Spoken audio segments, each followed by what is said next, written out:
Hello friends. हमारे देश में सरकार हर साल बजट पेश करती है जिसमें ये तय किया जाता है कि अगले एक साल में डिफरेंट स्कीम्स में सरकार कितना पैसा स्पेंड करने वाली है। इसी के साथ साथ इस चीज़ का भी अनुमान लगाया जाता है कि इस एक साल में सरकार की इनकम कितनी होने वाली है, जिसे कहा जाता है एस्टिमेटेड रिसिप्ट्स। अब ये जो एस्टिमेटेड रिसिप्ट्स और एस्टिमेटेड एक्सपेंडिचर्स के बीच का गैप है, इसको कहा जाता है फिस्कल डेफिसिट। और इस फिस्कल डेफिसिट यानी इस गैप को भरने के लिए सरकार जिन तरीकों का इस्तेमाल करती है, इन तरीकों को कहा जाता है डेफिसिट फाइनेंसिंग। डेफिसिट फाइनेंसिंग के कई सारे तरीके हैं, जैसे कि external aids, external borrowings, internal borrowings और प्रिंटिंग मनी। मनी प्रिंट करके सरकार किस तरह डेफिसिट फाइनेंसिंग करती है, ये हम ऑलरेडी कवर कर चुके हैं अपनी video 3.05 inflation tax and inflation gap में। और आज की इस वीडियो में हम लोग बात करने वाले हैं एक और डेफिसिट फाइनेंसिंग के तरीके की, जिसका नाम है एक्सटर्नल बोरोइंग्स। बेसिकली जब हम लोग फॉरेन लेंडर्स से पैसा बोरो करते हैं तो इसे कहा जाता है एक्सटर्नल बोरोइंग्स, और इसे एक्सटर्नल डेट भी कहा जाता है। ये फॉरेन लेंडर्स कई तरह के हो सकते हैं। For example international financial institutions जैसे कि IMF, वर्ल्ड बैंक और एशियन डेवलपमेंट बैंक्स। इसके अलावा फॉरेन कमर्शियल बैंक से भी एक्सटर्नल बोरोइंग की जा सकती है और दूसरे देशों की गवर्नमेंट से भी। अब यहाँ पर हमें ये समझने की ज़रूरत है कि सिर्फ भारत सरकार ही बाहर के देशों से पैसा बोरो नहीं करती। सेंट्रल बैंक यानी RBI भी बाहर के देशों से पैसा बोरो कर सकता है। इसके अलावा कॉरपोरेशंस, चाहे वो डिपॉजिट टेकिंग कॉरपोरेशंस जैसे SDFC या SBI हो, या फिर अदर फाइनेंशियल कॉरपोरेशंस हो जिसमें insurance companies, housing finance companies और DFIs भी शामिल हैं। और रिलायंस, टाटा और अडानी जैसी नॉन फाइनेंशियल कॉरपोरेशंस भी बाहर के देशों से पैसा बोरो करती हैं, और इन सभी के द्वारा बोरो किया गया पैसा भारत के एक्सटर्नल डेट में काउंट होता है। और सिर्फ इतना ही नहीं, इंटर कंपनी लैंडिंग द्वारा जो डायरेक्ट इन्वेस्टमेंट के थ्रू भारत में पैसा आता है, वो भी एक्सटर्नल बोरोइंग्स में काउंट होता है। कहने का मतलब ये कि अगर IBM अपनी एक ब्रांच इंडिया में ओपन करती है और इस इंडियन ब्रांच के अंदर वो कुछ पैसा इन्वेस्ट करती है, तो ये पैसा भी भारत के एक्सटर्नल डेट में काउंट होता है। और कोई भी देश बाहर के देशों से कितना पैसा बोरो कर रहा है, इसके ऊपर IMF और वर्ल्ड बैंक कड़ी नज़र रखते हैं और इससे रिलेटेड स्टैटिस्टिक्स हर क्वार्टर में पब्लिश करते हैं। लेटेस्ट रिपोर्ट के हिसाब से भारत की एक्सटर्नल बोरोइंग्स इस समय 663.8 बिलियन US डॉलर्स हैं। वैसे एक्सटर्नल बोरोइंग से रिलेटेड डिटेल रिपोर्ट अगर आप देखना चाहते हैं तो ये डिटेल्स आपको RBI की वेबसाइट पर भी देखने को मिलती हैं। आपको इस लिंक पर RBI की सभी प्रेस रिलीजेस देखने को मिलती हैं। आप देख सकते हैं कि जून 25 में RBI ने इंडिया की एक्सटर्नल डेट की मार्च 2024 एंड तक की रिपोर्ट को पब्लिश किया है। इसे अगर आप क्लिक करेंगे तो इस रिपोर्ट में आपको दो पार्ट्स देखने को मिलेंगे। पहले पार्ट में आपको टेबुलर फॉर्म में डेटा देखने को मिलेगा और दूसरे पार्ट में आपको इंडिया के एक्सटर्नल बोरोइंग से रिलेटेड कई सारे फैक्ट्स हाईलाइट के फॉर्म्स में देखने को मिलेंगे। चलिए सबसे पहले इस टेबुलर डेटा के ऊपर नज़र डालते हैं। इस टेबल को दो पार्ट्स में डिवाइड किया जा सकता है। पहले पार्ट में आपको 2022, 2023 और 2024 का डेटा देखने को मिलेगा, और जो दूसरा पार्ट है वहाँ पर आपको कुछ वेरिएशंस की परसेंटेज दी गई है। कहने का मतलब इस डेटा में कितना परसेंट वेरिएशन पॉसिबल है, वो सारी डिटेल्स आपको यहाँ पर देखने को मिलती है। इसमें हमें ज़्यादा डिटेल में जाने की ज़रूरत नहीं है, हमें बेसिकली फोकस करना है 2024 के डेटा पर। यहाँ पर हम देख सकते हैं कि इंडिया का जो टोटल डेट है वो है 663.8 बिलियन US डॉलर्स। इसके अलावा इस डेट का पूरा ब्रेकअप हम यहाँ पर देख सकते हैं। हम देख सकते हैं कि इस डेट में से कितना डेट गवर्नमेंट ने लिया है, कितना डेट सेंट्रल बैंक ने लिया है और कितना डेट डिफरेंट फाइनेंशियल कॉरपोरेशंस ने लिया है। तो आप देख पा रहे होंगे कि 663.8 बिलियन US डॉलर्स में से सिर्फ 148.7 बिलियन डॉलर्स ही सेंट्रल गवर्नमेंट ने बोरो किया है। बाकी का जो डेट है वो सेंट्रल बैंक, डिफरेंट कॉरपोरेशंस और इंटर कंपनी लैंडिंग में डायरेक्ट इन्वेस्टमेंट के थ्रू आया है। और आप यहाँ पर नोट कर सकते हैं कि इंडिया की एक्सटर्नल डेट का जो हाईएस्ट कंपोनेंट है वो आ रहा है नॉन फाइनेंशियल कॉरपोरेशन से। कहने का मतलब ये कि ये जो बड़ी बड़ी कंपनीज हैं जैसे कि रिलायंस, टाटा और अडानी, बाहर के देशों से सबसे ज़्यादा पैसा ये उठा रहे हैं। इन्होंने जो पैसा उठाया है वो भारत के टोटल एक्सटर्नल डेट का 37.4% है। इसके अलावा आप इस रिपोर्ट में देख सकते हैं कि टोटल डेट को लॉन्ग टर्म डेट और शॉर्ट टर्म डेट में भी कैटेगराइज किया गया है, और देखा जा सकता है कि short term date total date का 18.5% है। तो इस टेबुलर रिपोर्ट से हमें दो डेटा मिले हैं। पहला तो हमें ये पता चला है कि हमारा एक्सटर्नल डेट कितना है, और दूसरा ये कि उस एक्सटर्नल डेट का जो शॉर्ट टर्म डेट है वो टोटल डेट के कंपैरिजन में कितना है। वैसे ये दोनों डिटेल्स हमें RBI की इसी रिपोर्ट के अंदर हाइलाइट्स में भी देखने को मिल सकती हैं। इसके अलावा हाइलाइट्स के अंदर हमें कुछ और एक्स्ट्रा डिटेल्स भी देखने को मिलती हैं, जैसे कि external debt to GDP ratio, debt service ratio, denomination of the debt, short term debt to forex reserve और concessional debt to total debt ratio. इस रिपोर्ट के आधार पर हम कह सकते हैं कि भारत का external debt 663.8 billion US dollar है। External debt to GDP ratio है 18.7%, डेट सर्विस रेशो है 6.7%। डिनोमिनेशन ऑफ डेट में सबसे ज़्यादा डेट हम लोगों ने लिया है यूएस डॉलर में, जो है 53.8%। इंडियन रुपीज़ में हम लोगों ने डेट लिया है 31.5%। जापानीज़ येन में हम लोगों ने डेट लिया है 5.8%। इसके अलावा एसडीआर और यूरो में भी हम लोगों ने 5.4 और 2.8% में डेट लिया है। Short term debt to total debt है हमारा 18.5%। इसके अलावा short term debt to forex reserve है 19% और concessional debt to total debt है 7.50%। बट इन सब वैल्यूज़ को जान लेना काफ़ी नहीं है, क्योंकि इसके बेस पर ये नहीं कहा जा सकता कि इंडिया के ऊपर जो एक्सटर्नल डेट है ये ज़्यादा है या कम। ये समझने के लिए हमें इसे प्रीवियस डेटा से कंपेयर करना होगा। फिर हमें देखना होगा कि ये जो external debt to GDP ratio है, क्या ये सेफ लिमिट में है या नहीं। इसके अलावा हमें समझना होगा कि ये डेट सर्विस रेशो क्या होता है, डिनोमिनेशन ऑफ डेट का क्या इम्पैक्ट होता है। फिर हम लोग यहाँ पर शॉर्ट टर्म डेट के ऊपर इतना ज़्यादा फोकस क्यों कर रहे हैं और ये कंसेशनल डेट क्या होता है। इसके अलावा यहाँ पर ये समझना भी बहुत ज़्यादा ज़रूरी है कि एक कंट्री जो बाहर के देशों से एक्सटर्नल बोरोइंग्स करती है, अगर वो इस एक्सटर्नल डेट को रीपे ना कर पाए तब क्या होता है। चलिए इन सभी चीज़ों को डिटेल में समझने की कोशिश करते हैं। सबसे पहले बात करते हैं एक्सटर्नल डेट की। अगर हम लोग पिछले 10 साल का डेटा देखें तो हम लोग देखेंगे कि हमारे देश के ऊपर जो एक्सटर्नल डेट है वो लगातार बढ़ते चला जा रहा है और लेटेस्ट डेटा के अनुसार हमारे देश के ऊपर एक्सटर्नल डेट हो चुका है 663.8 बिलियन यूएस डॉलर्स।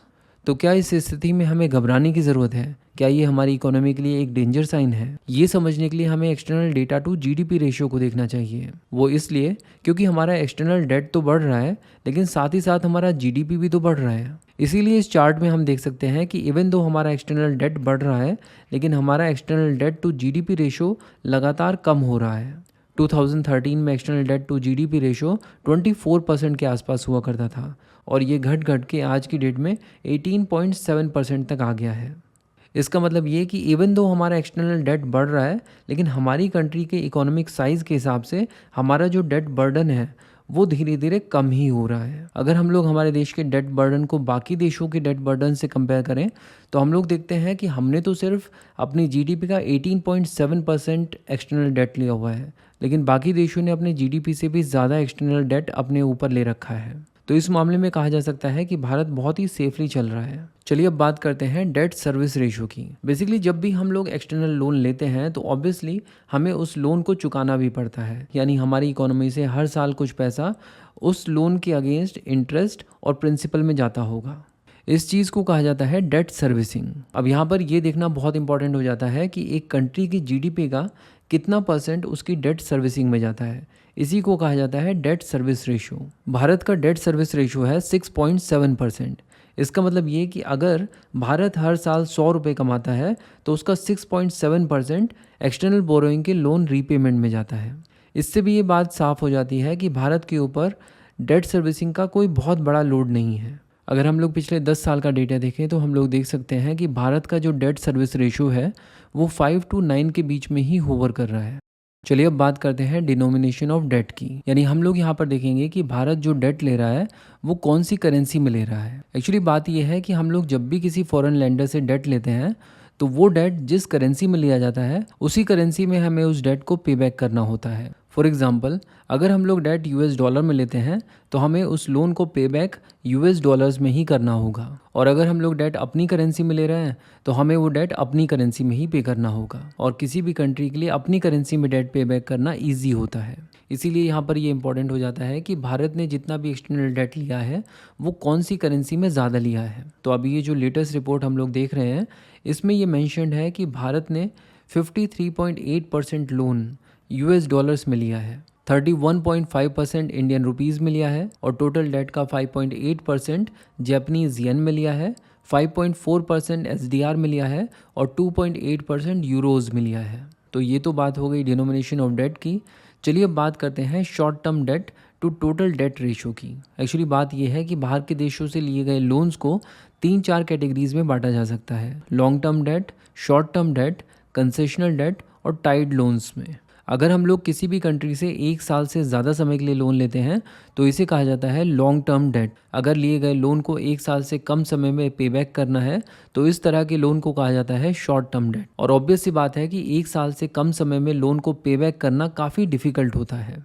इसीलिए ऐसा माना जाता है कि किसी भी कंट्री का जो शॉर्ट टर्म लोन है वो अगर बहुत ज़्यादा है तो काफ़ी ज़्यादा चांसेस हैं कि वो कंट्री इकोनॉमिक शॉक्स को नहीं झेल पाएगी। और इसीलिए यहाँ पर ये देखना बहुत इंपॉर्टेंट होता है कि हमारे देश के जो शॉर्ट टर्म डेट हैं वो एक लिमिट से ज़्यादा ना हो। इस चीज़ को ट्रैक किया जाता है 2 रेशोज से, short term debt to total debt ratio और short term debt to forex reserve ratio से।